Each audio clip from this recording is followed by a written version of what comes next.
Hello, everyone, and welcome to episode one, the premiere episode of the Enigma Unlocked Podcast. I am your host, Blessing Mukwena. Today's episode is titled Cutting Through the Noise, and that's so important in 2024, in this day and age where data is everything, tech and news is everything, and the fad of AI has come and it hasn't been let's say it hasn't gone unnoticed, if you know what I mean.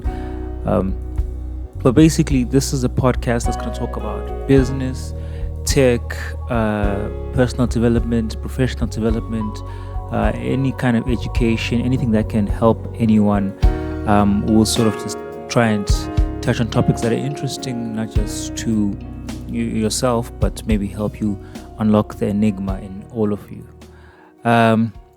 It's going to be divided into three parts. One is the business enigma, the tech enigma, and then, the self enigma, or whether that's professional or personal, that's really up to you. And this podcast really is more like a platform for me to sort of share my experiences, the things that I learn, and the things that I think could be beneficial to people like you who are listening to this show or watching it, depending on the form of media that you prefer to consume. And so I've kind of sat down with this for a little while and debated: should I do a podcast? Should I do content creation? And it's really sort of been like, okay, actually, let me do it as an outlet to say all the experiences that we all come across together. Maybe someone can get something of value. And I have another podcast for the things that I love. It's called I just forgot the name of my podcast. The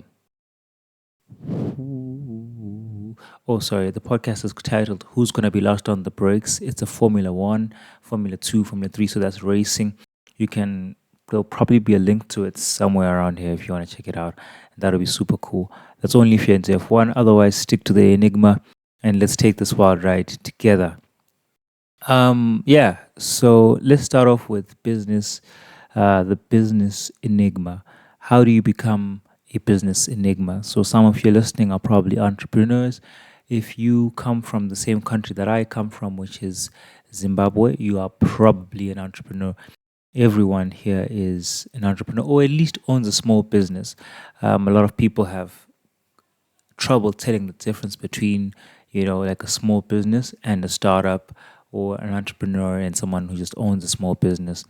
There is a difference. I'm not going to dive into today. We're going to talk about it probably some other day or never. Totally depending on how things go there. But yeah, you own your business and you have your niche, or maybe you haven't figured out your niche or your market. And so how do you cut through the noise with all this information overload? The simple thing is, number one, money only comes from value. Sounds so rudimentary, sounds so simple, sounds so ridiculous, but it's a fundamental truth that once you learn, you'll start to understand what actually makes money, what moves a needle. And what moves a needle is value. People pay for value, whether that's perceived value or real value is a different discussion.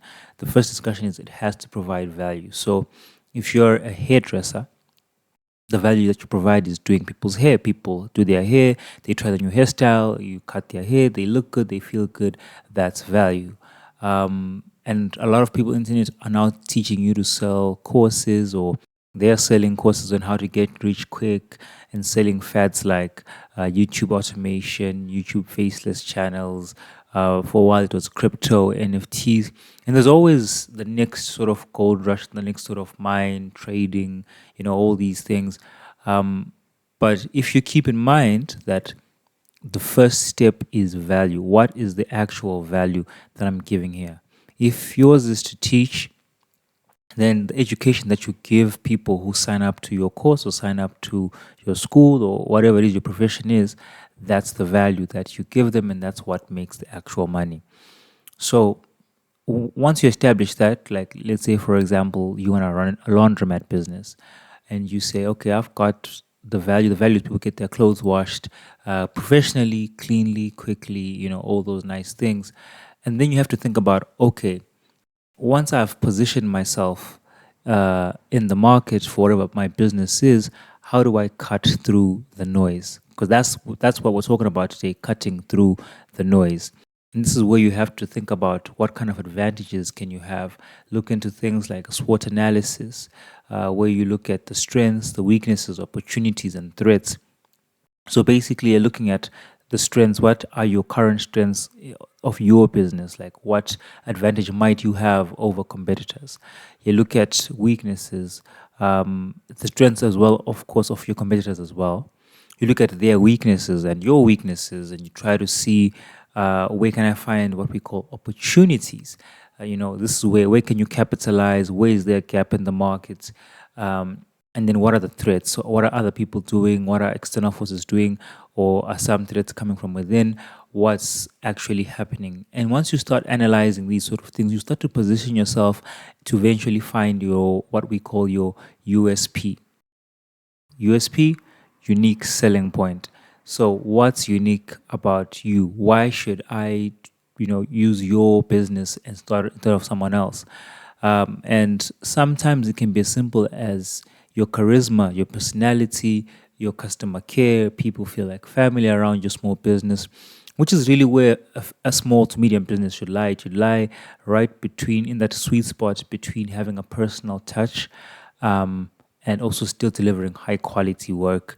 Whereas maybe a very, very small company might have that touch, but not the quality. Not to say that that's always the case, but just generally. And then sometimes you have corporates who have maybe the quality, but they don't have the personal touch because they're just too large to care about you. And so that's really the long and short of how to become a business enigma. Define yourself, be you, and just go out there and fight. And then now let's talk about tech. Tech is really evolving really quickly these days. Samsung's about to launch their new Galaxy AI. OnePlus just dropped the 12R. A lot of companies now are in this fad of AI. And for most people, ChatGPT, generative AI is what's the in thing, and you're probably using ChatGPT to write your assignments, to do your work, to help you take minutes. And there's quite a few AI tools. I'm just gonna link a few that I use myself. That if you find useful, that'll be really, really cool.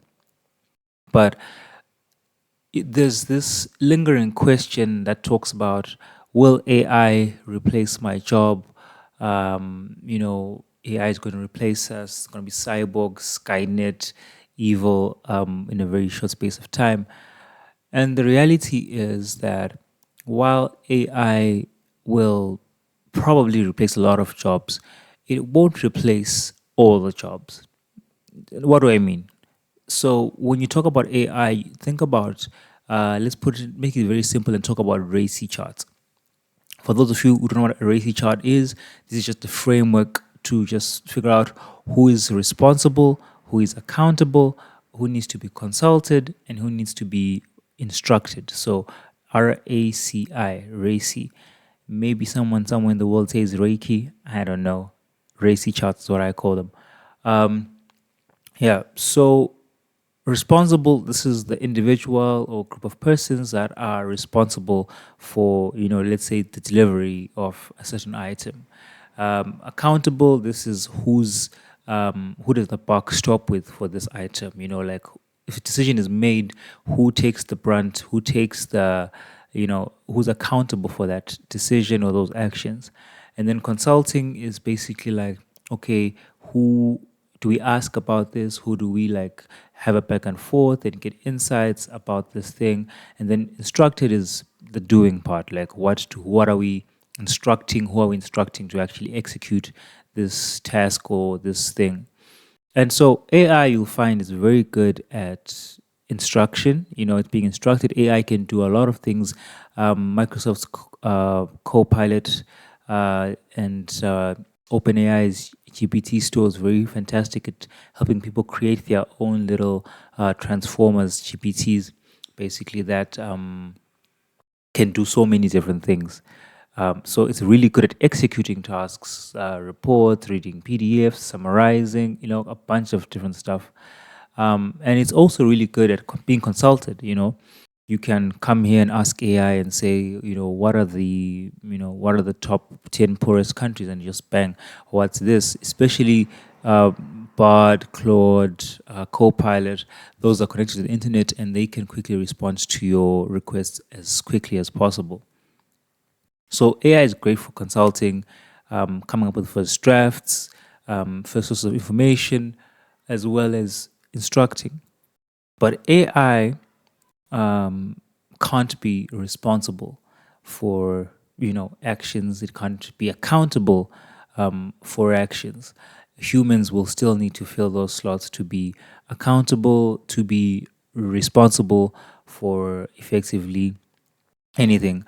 And so that those two roles where you need to be accountable, roles where you need to be responsible, will almost never go out of fashion. Or who knows, one day maybe the laws will change, and maybe people we think will change. But as of right now in 2024, and possibly the next couple of years, if you have a role that's takes responsibility and is accountable, it's very unlikely that AI will replace you. Whereas if you are just meant to be consulted, and I'm not saying AI is going to take away the consultant market, no, maybe not, maybe it will, but it's possible. And if you're a doer, developers are being might start getting slowly pushed out. AI is being able to develop full apps. I mean, of course, these are just like wild thoughts. It's not really necessarily happening. But for those menial, repetitive jobs, AI probably will replace those. So I'd probably advise you, if you want to cut through the noise in technology, learn to harness AI. Don't be afraid of it. Embrace it. Generative AI, use it in your daily work. It'll make you faster. It'll make you more productive. If you're a writer like myself, I'm also a writer. AI really does help speed things up, and so it's important to embrace it. And that's how you'll cut through the noise around that. Now let's talk a bit about cutting through the noise on a personal, professional, human level. A lot of people actually ignore the human aspects of life. What do I mean by this? I mean, if you are around people that work, people who are into tech, into business, there's a point where sort of work becomes their life, and I think I've fallen victim to that myself over the years, where I become so consumed in so many things. And I think it's important to note that humanness, being with your family, being with your friends, taking time out to recharge, is so important. But let's talk a bit about humanness and competence and where that fits into a workplace. A lot of people, if you've ever worked in your life, you've probably had different types of bosses. Sometimes you have very mean, terrible bosses, and sometimes you have very nice, but maybe incompetent bosses, and sometimes have a very nice and not and pretty good boss. There's actually a framework for this, and we look at it, and we look at. In fact, you can go watch the original video by Shade Zaraha. She covers it so well. But basically, to give you an idea about the framework, on one scale, on one end, let's call it the y-axis. So this is the vertical axis this way. For those of you who math is a second language, the y-axis is basically courage, and then the x-axis is essentially, so this is horizontal. So imagine a graph, is essentially humanness, right? So humanness versus courage. And so people can be put into one of four groups. The people who are low on courage and very high on humanness, so they'll sit like right in the corner of that graph. Those people essentially they're very kind, they're gentle, they're amazing with people, and they tend to be people pleasers, which is really the main weakness, because they don't have the courage to say no, and they don't have the courage to step away from things that don't need them. And they try their best to be as human as possible, to be as loving, kind, caring as possible within that space. And normally, those people are also kind of not great performers in the workplace because they're trying to do too many things at once. So the focus is always lost. And then you have, kind of the opposite of that, where you have someone who's very high on courage, but very low on humanness. And this is where you find people who are authoritative, they're cold, they're mean, but they can get the job done. And so a lot of people you might find a lot of bosses are like this. They just cold, they just straight to the point, no need for funny, there's no time for laughing. And even as people, they just how they are. And then we have the worst of them all. These people absolutely suck. I'm sorry for saying that they suck. They suck the life out of people around them. They suck the life out of the work around them, and they'll never be better than what they currently are. Simply because one, they have low courage, low competence, and they also have very low humanness. So these are the gossipers. These are the nail biters, the negativities, the people who hate change, the people who don't want to grow, and those people will never cut through the noise. The people who cut through the noise are the top performers. So you're talking about people with high courage and high humanness. These people understand empathy. They are kind. They offer constructive criticism. They're also reflective of themselves, of their performance, of their relationships around other people, and they make sure to sort of bring their best to everyone. And so you find that being around people with high courage and high humanness, those are the people you want around you, people that care, but people who can still be honest, who can be upfront, people who foster a loving and amazing work and life culture. And that's what you really want in your daily life. And so that's the number one way to cut through the noise as an enigma in your personal life. So remember, with your business, with your technology, with your personal life, to always find that place where you can cut through the noise. So that's it from me today. I hope you have a fantastic week ahead of you. Remember to cut through the noise, be high on courage, be high on humanness, find value, provide value, make sure that's the only way you're ever going to make money, and be able to embrace AI and cut through that noise. This is me, Blessing Mukwena, your host of Enigma Unlocked. Remember to stay unlocked. Thanks, ladies and gentlemen. Cheers.